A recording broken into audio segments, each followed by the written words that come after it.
극동방송 3.1운동 100일 주년 특집 좌담 햇셋 코리아 반도에서 열도로.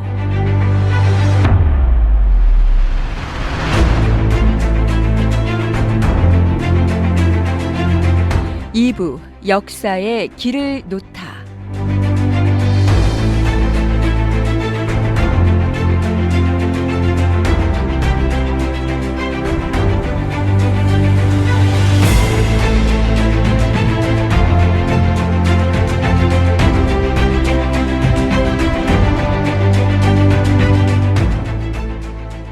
극동방송 3.1운동 100일주년 특집좌담 햇세드 코리아 반도에서 열도로 2부 역사의 길을 놓다.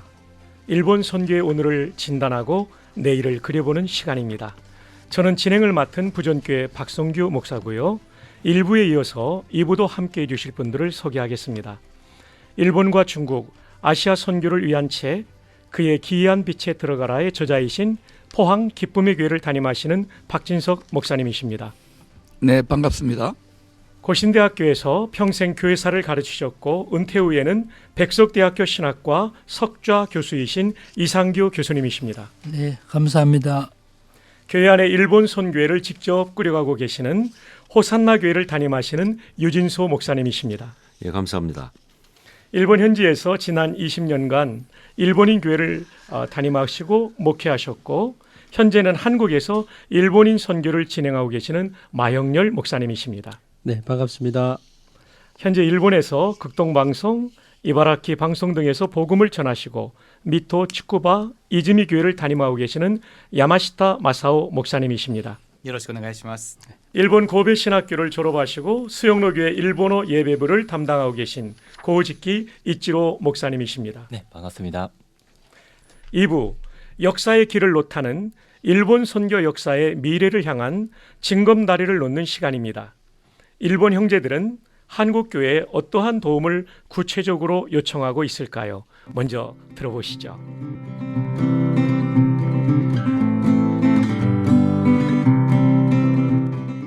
現在1000を超える教会に牧師がいません。ですから皆さんに 현재 일본에는 1000개가 넘는 교회에 목사님이 없습니다. 그래서 한국교회 여러분께 기도해 주시기를 부탁드려요. 지금도 선교사님들이 오고 계시지만 더 많은 선교사님을 일본에 보내주시길 부탁드립니다. 한국의 강력한 영적인 기도로 일본의 부흥을 위해 함께 일해주세요. 복음이야말로 하나님의 사랑에 의해 모든 어려움을 뛰어넘는 능력이겠지요. 어려움이 많겠지만 하나님의 영광을 위해 복음 전파에 힘을 모았으면 力を 좋겠습니다. 合わせて宣教に協力できればと思います。 일본 선교에 대해 이야기해 가기 전에 일본에서 건너와 한국에서 일본인 선교를 하고 계시는 고우지키 이치로 목사님 이야기로 서두를 열어가면 좋겠습니다. 목사님은 일본 고베 신학교를 졸업하시고 고신대학원에서 공부하셨죠? 신학을 공부하시기 전 어떻게 예수님을 믿게 되셨나요? 네, 저는 완전히 안 믿는 집안에서 태어났고 대학교 졸업하기 전까지 예수 그리스도와 또 복음을 들어본 적이 없었습니다. 아, 그러셨군요. 네, 그런데 그 대학교 안에 있었던 그 한국인 그 여학생들 만나서 그분들 안에서 그 예수님 믿는 사람이 있었습니다. 교제하고 또 생활하면서 예수 그리스도를 믿는 삶을 보게 되었습니다. 그래서 제가 마음속에 얻는 거는 그분이 가지고 있고 다른 모습 보였는데 네. 그때 제가 정말 어떻게 가질 수 있을까 생각했는데 그런데 교회 가고 있다고 하니까 그때부터 설교와 복음을 듣게 되었습니다. 믿는 것이 좀 쉽지는 않고 또 역시 가족이라는 공동체가 의식이 우리 집에서도 강하기 때문에 또 장남이라서 믿는 것이 정말 각오가 필요하지만 정말 두려운 마음 계속 있었습니다. 예수 그리스도를 믿고 세례받고 부모님한테 이야기는 안 하고 세례받았는데 기계와 그렇게 믿게 되었다는 이유입니다. 네. 아, 그러셨군요. 네. 한국인 유학생들 가운데 여학생들의 믿지 않는 사람들과는 다른 그런 삶의 감동, 그래서 교회 나가시게 되었고 목사님의 권위로 세례를 받으시면서 이제 신앙생활에 진입하게 되셨군요. 그런데 우리 목사님께서는 한국에 와서 사역하실 때 이런 목회적 소명을 받으셨다고 들었어요. 그건 어떻게 되었나요? 바로 하나님께서 한국에서 일본어 교사를 할 수 있도록 인도를 해주셨습니다. 예수 그리스도를 믿는 또 교회 사람들, 집사님, 권사님, 선생님들, 목사님들 사랑해 주시고 일본에서는 믿는 사람이 없는데 여기 와서 정말 신앙생활 잘 할 수 있도록 정말 도와주셨습니다. 그래서 그런 사랑을 받으면서 정말 제가 또 목사님 설교를 듣고 그때 정말 일본 선교를 제가 해야 되겠다라는 마음을, 이런 교회가, 한국에 있는 교회가 일본에서도 있으면 좋겠다고 하나님께서 부르셔서 그리고 또 일본 선교 하라고 하셨습니다. 고베 개혁파 신학교를 하나님께서 인도해 주셔서 일본 고베 신학교에 들어가게 되었습니다. 일본 교회사를 어떤 목교수님이 가르쳐 주셨는데 그때 처음으로 일본 나라의 죄와 또 교회에 어떤 죄가 있었는지를 가르쳐 주셨습니다. 그때 제가 한국에서 많은 사랑을 받았지만 이런 죄를 우리나라와 또 사람들이 또 교회 사람들도 같이 했다라는 것이 정말 부끄럽고 회개를 했습니다. 눈물을 흘리면서 일본 교회가 이거를 회개 안 하면 하나님께서 축복 안 하신 것 같다고 생각했고, 그러면 다시 한국에 가서 그분들을 만나고 싶었고 또 정말 신학교에 들어가서 공부를 해야 되겠다고 생각했는데 그때 이상 교수님 만나서 바로 오라고 하셔가지고 그래서 그렇게 되었습니다. 그 이후에 그 일본의 선교를 혹시 여기 공부하면서 나중에 일본 선교를 할 예정이었기 때문에 그래서 여기서 훈련 받고 또 역시 그냥 공부만 하는 것이 아니라 공부하면서 정말 일본 선교 준비할 수 있으면 좋겠다고 해서 그래서 호산나 교회 가서 일본 예배하고 지금 선교회 있습니다. 네, 감사합니다. 이번에는 반대로 일본에서 사역하신 한국 선교사이신 마영렬 목사님께 여쭤보고 싶습니다. 선교사님 어떻게 일본 선교사로서 부르심을 받으셨나요? 전적으로 하나님의 부르심이었습니다. 험악한 선교지로 가겠다고 했는데 하나님께서 일본으로 보내주셨던 것입니다. 그런데 가서 보니까 정말 예수님을 알지 못하는 많은 1억 2,400만 100만 명은 예수님 안다고 하지만 그런 분들의 삶이 너무 애석하고 그래서 저는 일본을 위해서 태어난 사람이다. 그렇게 일본 교회에 가서 설교를 하기 전에 저는 일본을 위해서, 일본인들을 위해서 태어났다. 그렇게 자랑을 하기도 합니다만은 그러한 신념과 믿음이 있습니다. 하나님의 부르심 정말 확실하시네요. 네. 그렇다면 일본 교회에 가장 필요한 것은 무엇이라고 생각하시는지요? 하나님이시죠. 정말 복음이 필요하고 그들은 복음 이외의 것으로 복음인 것으로 채워가는 그러한 모습들을 보게 됩니다마는 정말 일본이라고 하는 나라가 자살률이 많고 그리고 서로가 마음 문을 닫고 상처받은 마음으로 히키코모리라고 해서 이제 방에 하루 종일 24시간 방에만 있는 그런 사람들이 많다라고 하는 우리 한국도 그런 그 이야기를 듣습니다마는 특별히 정말 영적 싸움이 심한 이 일본에 정말 복음이 필요하고 사랑이 필요하고 성령의 열매들이 필요한 그러한 일본이다 그렇게 생각을 하고요. 주님의 긍휼한 마음으로 함께하기를 바라는 마음입니다. 감사합니다. 유진수 목사님께 질문을 드리고 싶은데요. 호산나 교회 일본 선교에 대한 가치와 비전은 무엇인가요? 예, 우리 호산나 교회 안에는 다문화 예배라고 해서 7개의 예배가 있습니다. 그 중에 하나가 이제 일본어 예배인데 그런데 사실 일본어 예배는 다른 다문화 예배하고는 좀 다릅니다. 다른 다문화 예배는 그 나라 말로 예배를 드리고 싶은데 드릴 수 없어서 그래서 세워진 거라고 한다면 일본 예배는 단지 그것만은 아니다.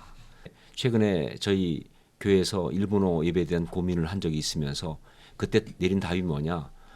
우리 교회 일본어 예배는 일본말을 하는 성도들에게 예배 공간을 주기 위한 것이 아니라 바로 일본 선교를 위한 우리의 부르심이다. 우리에게 주신 부르심이다라고 생각하는 것이었습니다.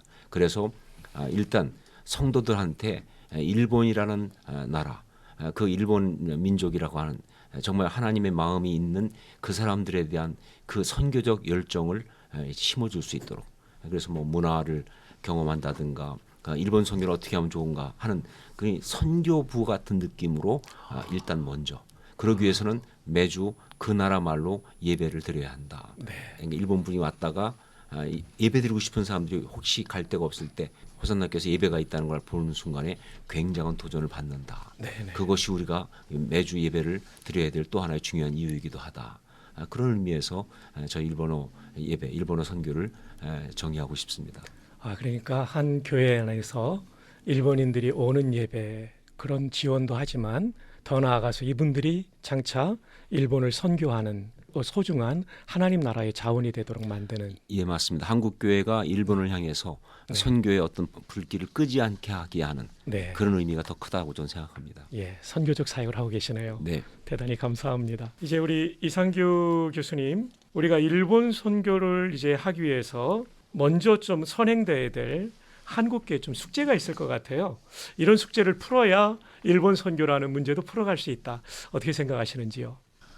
일본 선교 현황이 어떤가를 제가 좀 말씀을 드리겠는데요. 아시다시피 일본이라는 나라는 면적으로 볼 때 한국보다 4배 큰 나라이고 남북의 길이가 약 3,000km니까 아주 길게 뻗쳐져 있는 섬나라잖아요. 국토는 4개 큰 섬으로 되어 있는데 인구는 약 1억 2,500만이라고 합니다. 이 중에 제일 한국인이 약 72만 명 살고 있다고 합니다. 근데 아까도 말씀드렸지만은 기독교 인구는 1% 미만인데 2019년 12월 현재 우리나라가 파송한 선교사 수가 28,039명인데 이 선교사들이 지금 현재 171개국에서 사역하고 있다고 합니다.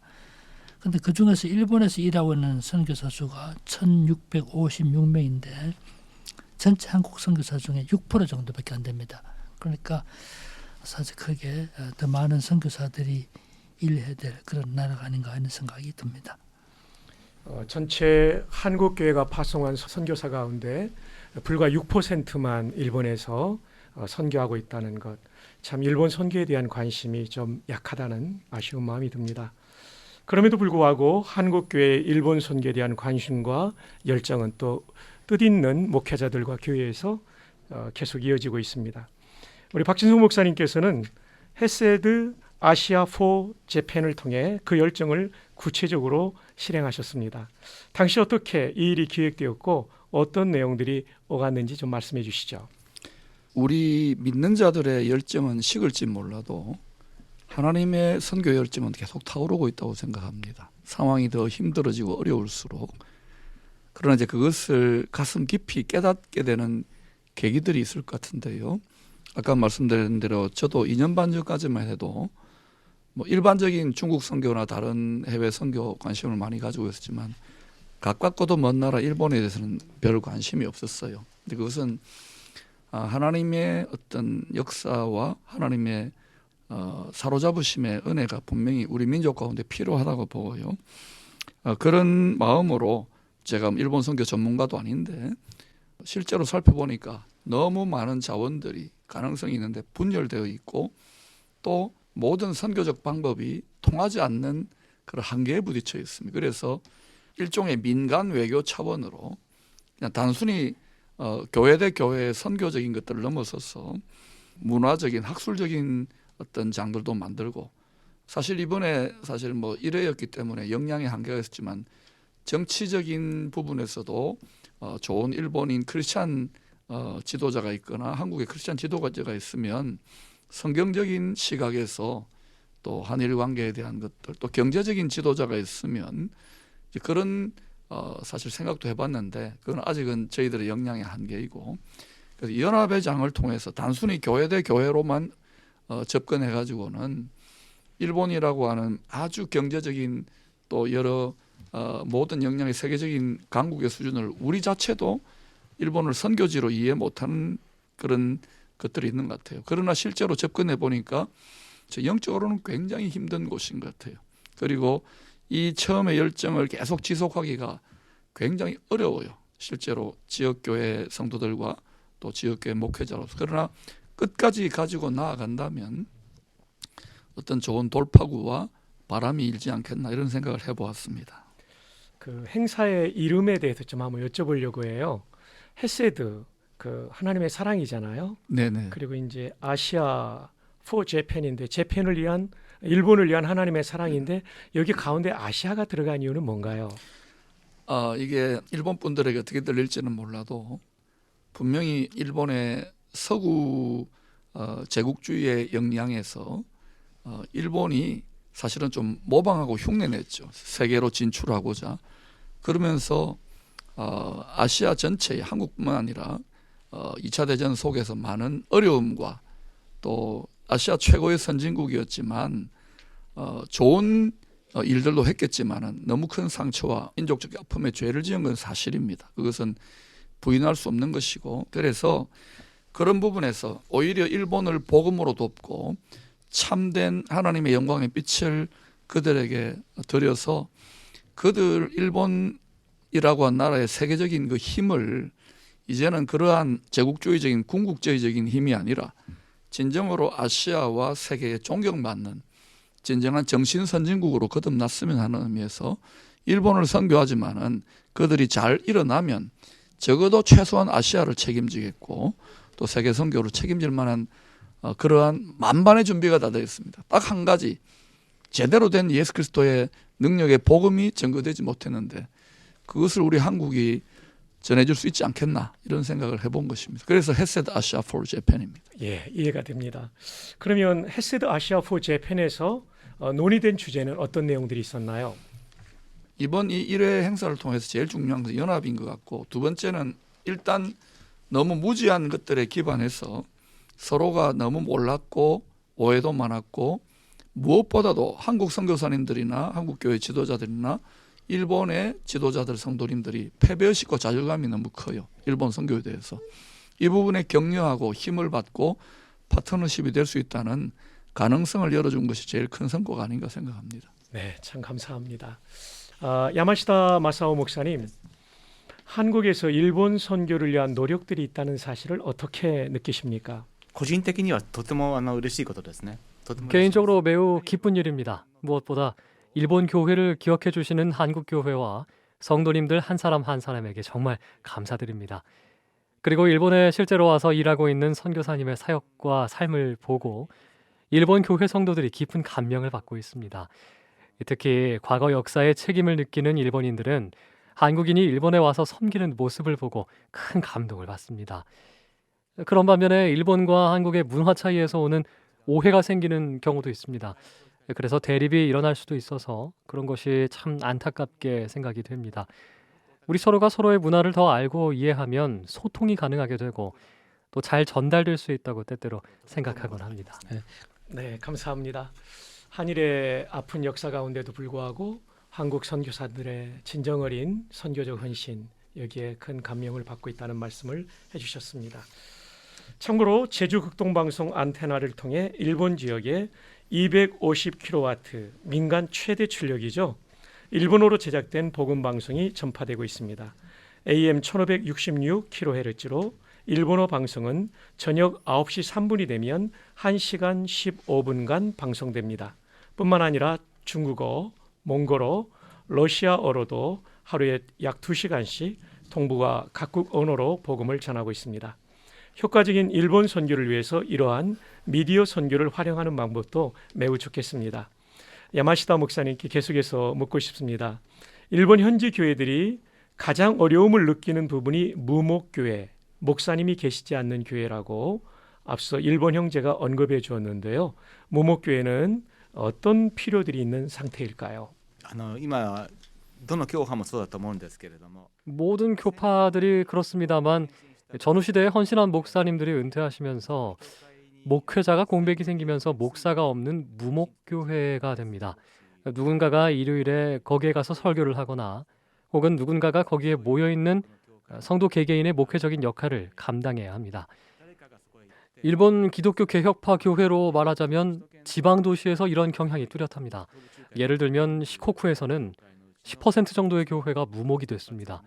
그리고 그 상태가 수도권 쪽에서도 영향을 미쳐서 수도권에서 40개 교회 중 한두 개의 교회는 무목인 상태가 계속되고 있습니다. 더 문제가 되는 것은 지방교회는 경제적으로도 풍부하지 않기 때문에 아무래도 신학교를 졸업한 젊은 목사님이 오시게 됩니다. 하지만 목회자가 어느 정도 성장하면 수도권의 무목교회가 그 목사님을 불러가기 때문에 다시 무목이 되어버리는 상황이 이어지고 있습니다. 또 신학생의 숫자도 점점 줄어들고 있어서 부를 수 있는 사람들이 없어져가는 상황이 지금 일어나고 있습니다. 다행히 최근 일본 개혁파 교단 소속의 140개 정도의 개척교회 중 10% 정도의 교회에서 한국 선교사들이나 혹은 한국에서 일본에 와서 공부하고 신학교를 졸업한 분들이 무목교회를 도와주고 계십니다. 이 점에서 한국교회에 매우 감사드립니다. 일본에 8,000개 교회가 있는데 1,000개 교회가 무목교회라고 합니다. 그런 면에서 한국은 좀 목회자가 넘쳐나고 있는데요. 박진수 목사님, 한국교회가 이런 면에서 어떤 역할을 좀 할 수 있을까요? 저희가 작년 5월 달에 헤세드 아시아 for 재팬을 앞두고 교회 안의 교회로서 재팬 빌립보 교회라고 하는 그 마게도냐인의 환상을 보고 빌립보 교회가 세워진 것처럼 일본의 하나님의 환상을 보고 재팬 빌립보 교회를 개척을 했어요. 교회 안의 교회로.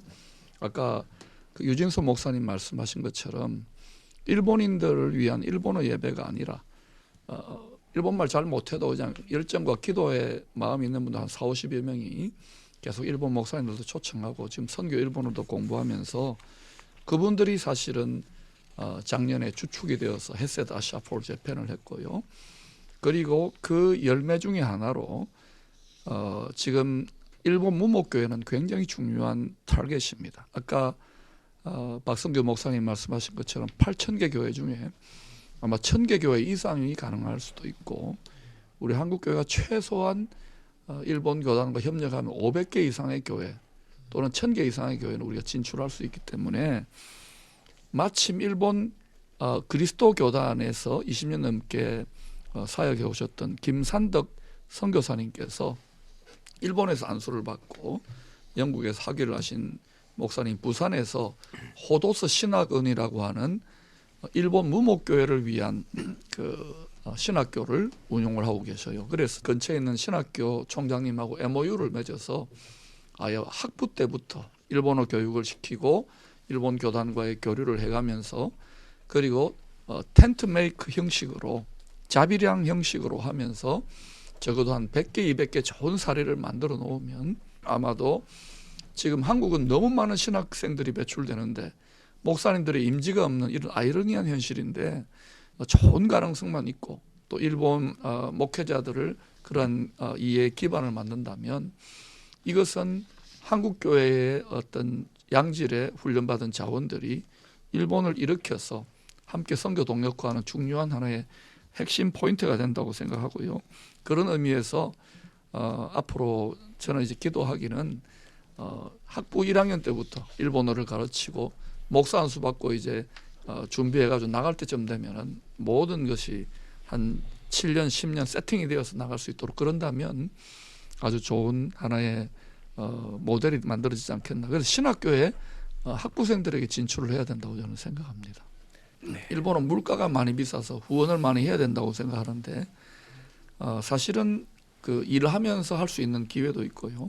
또 이미 교회 건물들이 무목교회는 대부분 있기 때문에 비용이 그렇게 많이 안 들어가요.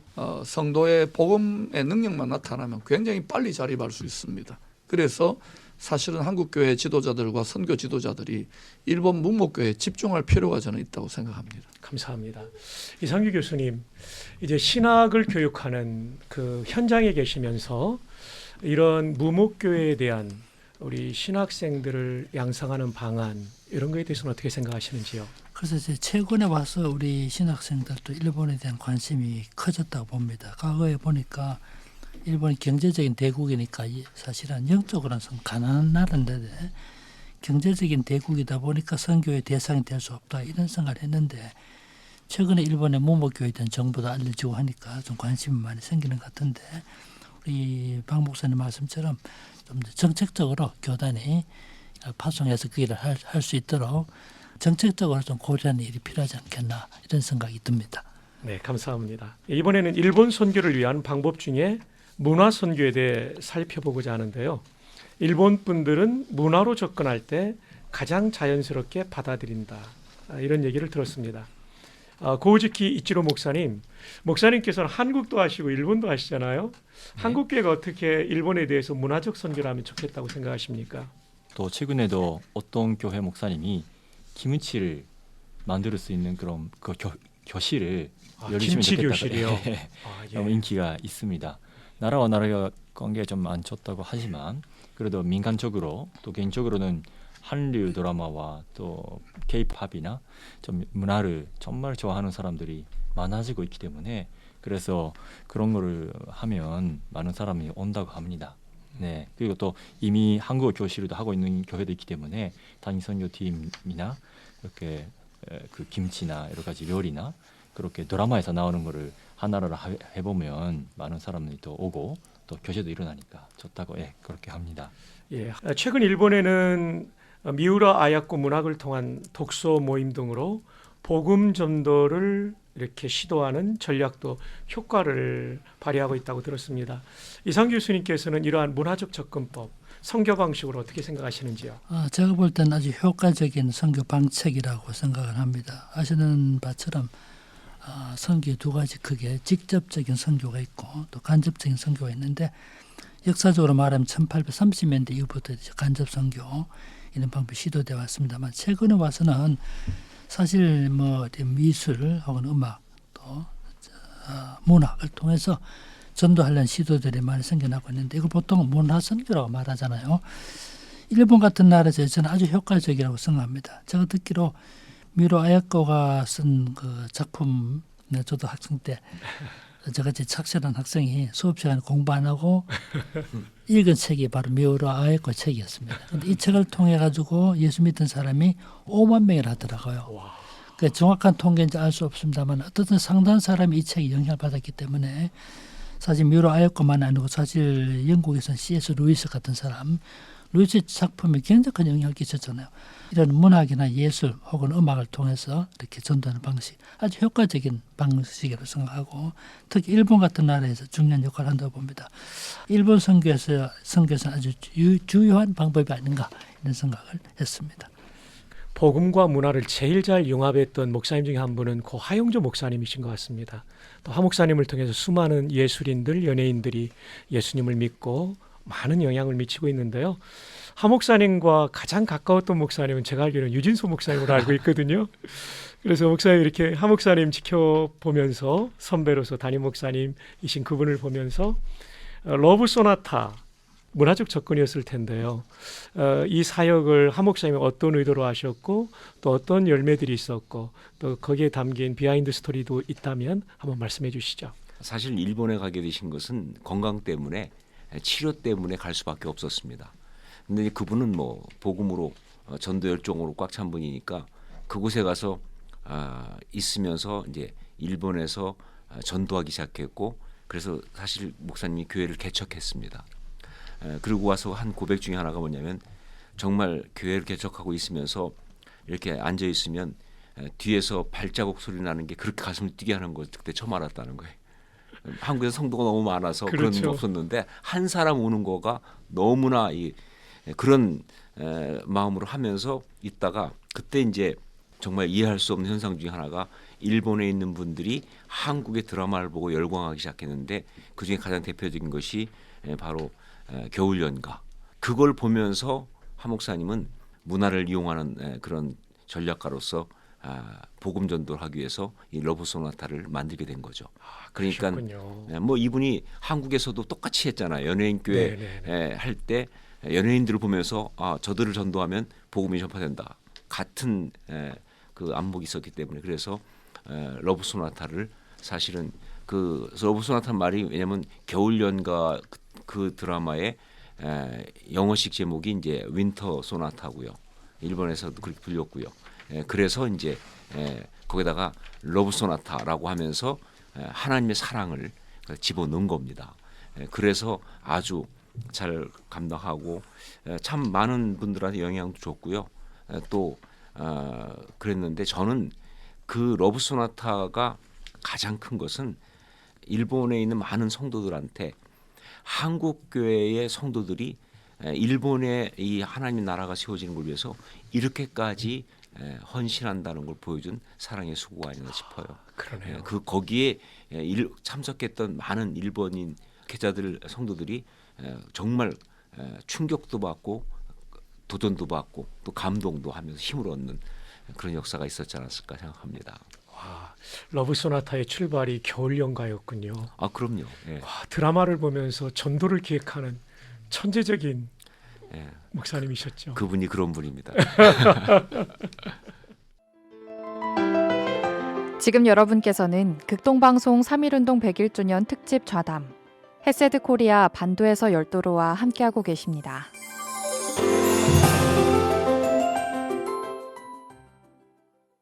일본 선교를 위한 다양한 방식들을 고민해 보았습니다.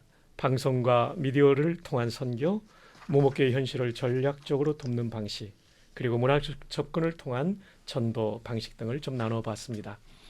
일본 선교를 위해 우리에게 해결해야 할 숙제가 많습니다. 하지만 누군가는 이미 한국에서 일본에서 각 나라를 오가며 인생을 바쳐 사역하는 선교사님들이 계십니다. 서두에 이야기 나누었듯이 마영렬 목사님, 코우지키 이치로 목사님이 바로 그러한 분이지요. 오늘 이야기를 정리하면서 우리 각자가 생각하는 일본 선교의 방향성, 그리고 한국 교회에 당부할 말씀을 한 분씩 전해주시면 좋겠습니다. 코우지키 이치로 목사님부터 시작할까요? 복음을 전파하는 것이 쉽지는 않지만 그래도 그런 문화를 통하여 교회를 알게 된 것도 정말 귀한 일인 것 같습니다. 저도 개인적으로 일본에서는 교회가 작잖아요. 한국에서는 교회가 크다 보니까 그냥 커피 한 잔 할까 해서 교회 가는 것 같은데 일본에서는 그런 카페가 있는 교회가 뭐 거의 없죠. 거의가 아니라 뭐 완전 없는 것 같습니다. 그래서 교회 가는 저도 대학교 졸업하기 전까지 교회 가본 적도 없고 그렇게 믿는 사람도 주변에 한 명도 없었지만 그래도 그런 문화를 통하여 교회에 찾아가는 것도 정말 일본인 입장에서는 큰 계기가 되고 시간이 좀 걸리지만 그래도 인내하면서 기도하면서 저를 위해서 교회 사람들을 좀 기도해 주셨는데 그분들 정말 예수 그리스도를 만날 수 있도록 해서 이렇게 선교를 해주시면 좋겠다고 합니다. 감사합니다. 이제 마영렬 목사님. 일본 선교를 외면하지 말아 줬으면 좋겠습니다. 네.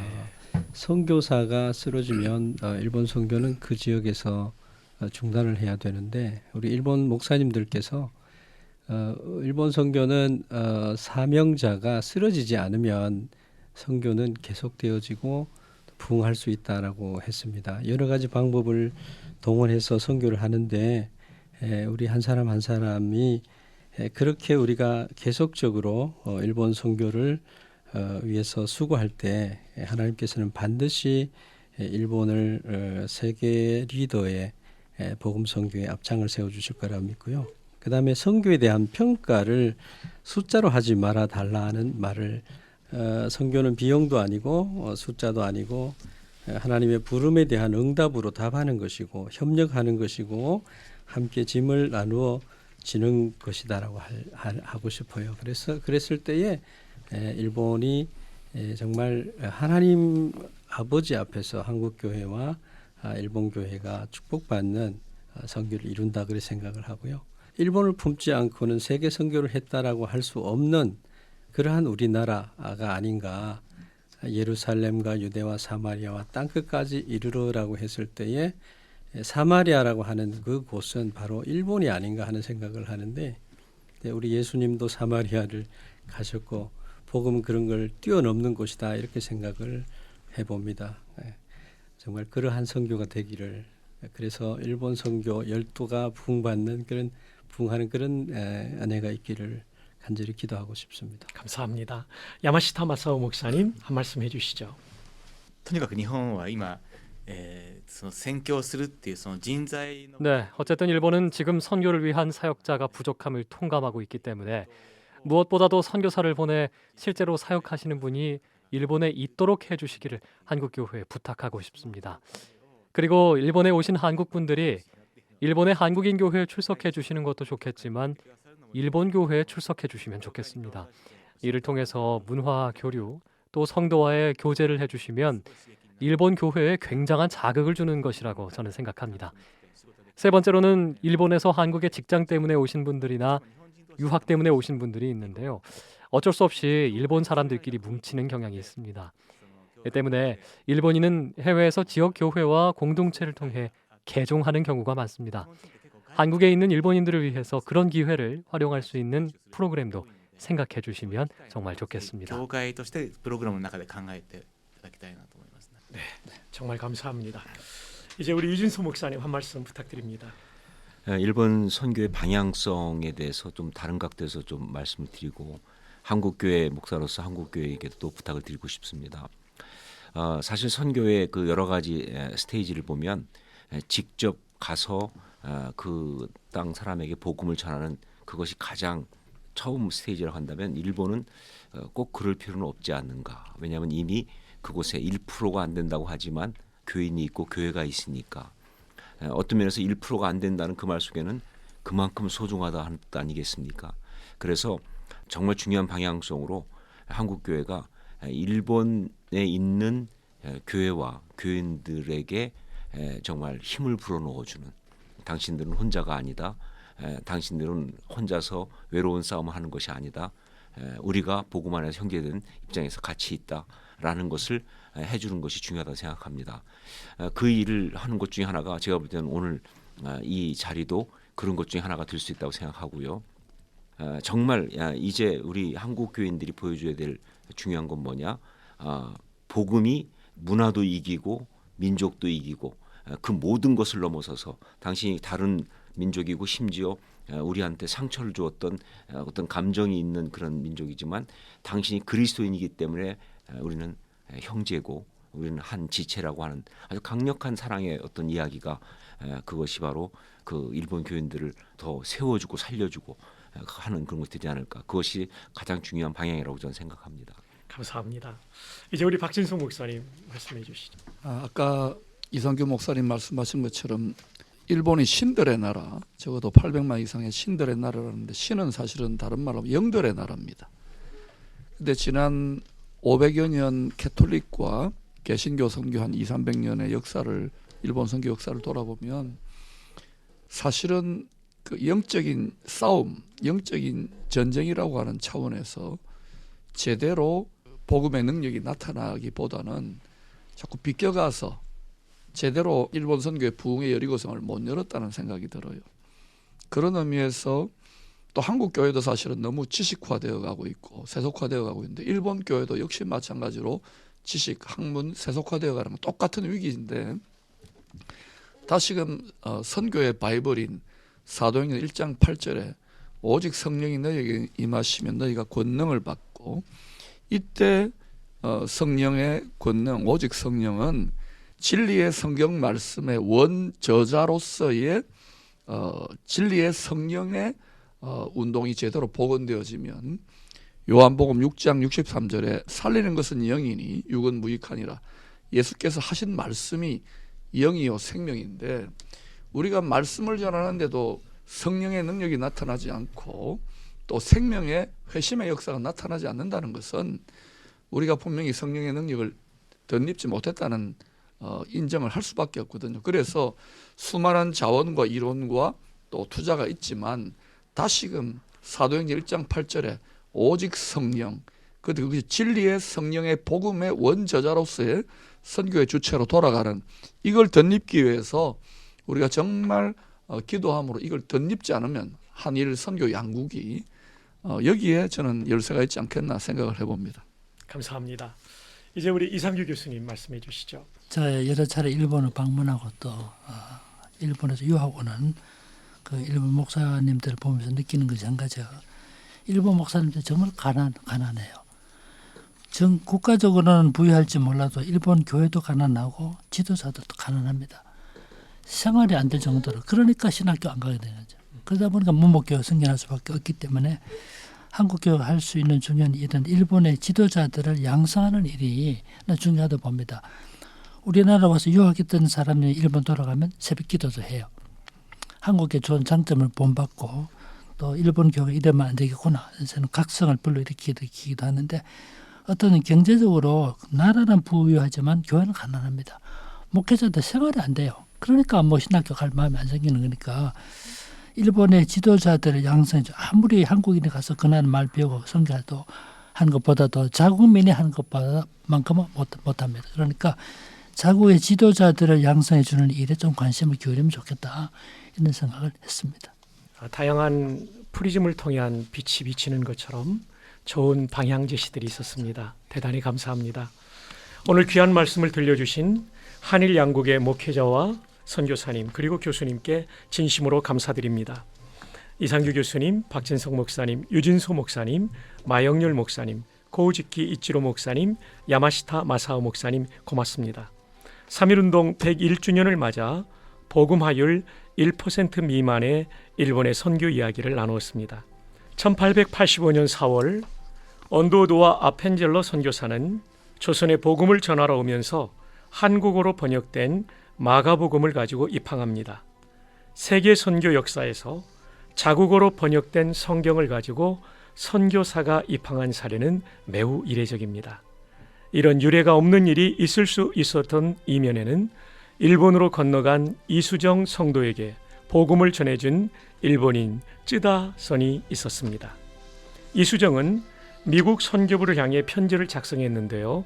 조선을 기억하여 달라, 복음을 전해달라, 그렇지 않으면 당신들에게 저주가 있을 것이다 라는 내용이었습니다. 어쩌면 이수정의 이 편지가 오늘날 일본이 우리 한국교회에 띄우는 복음전도 요청의 편지가 아닐까 생각해 봅니다. 고린도전서 9장 16절입니다. 내가 복음을 전할지라도 자랑할 것이 없음은 내가 부득불할 일임이라. 만일 복음을 전하지 아니하면 내게 화가 있을 것이미로다. 로마서 13장 8절입니다. 피차 사랑의 빛 외에는 아무에게든지 아무 빛도 짓지 말라. 남을 사랑하는 자는 율법을 다 이루었느니라. 3.1운동 101주년 특집 좌담 헤세드 코리아 반도에서 열도로 2부 역사의 길을 놓다 애청해 주신 여러분 감사드립니다.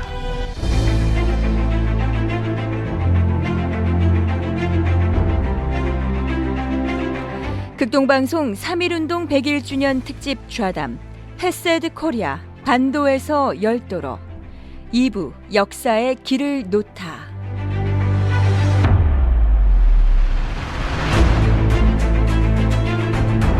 진행 박성규, 출연 이상규, 유진소, 박진석, 마영렬, 코우즈키 이치로, 야마시타 마사오, 우리말 재녹음 조시현, 이연경, 기술 이광은, 통역 마영재, 기획 극동방송입니다.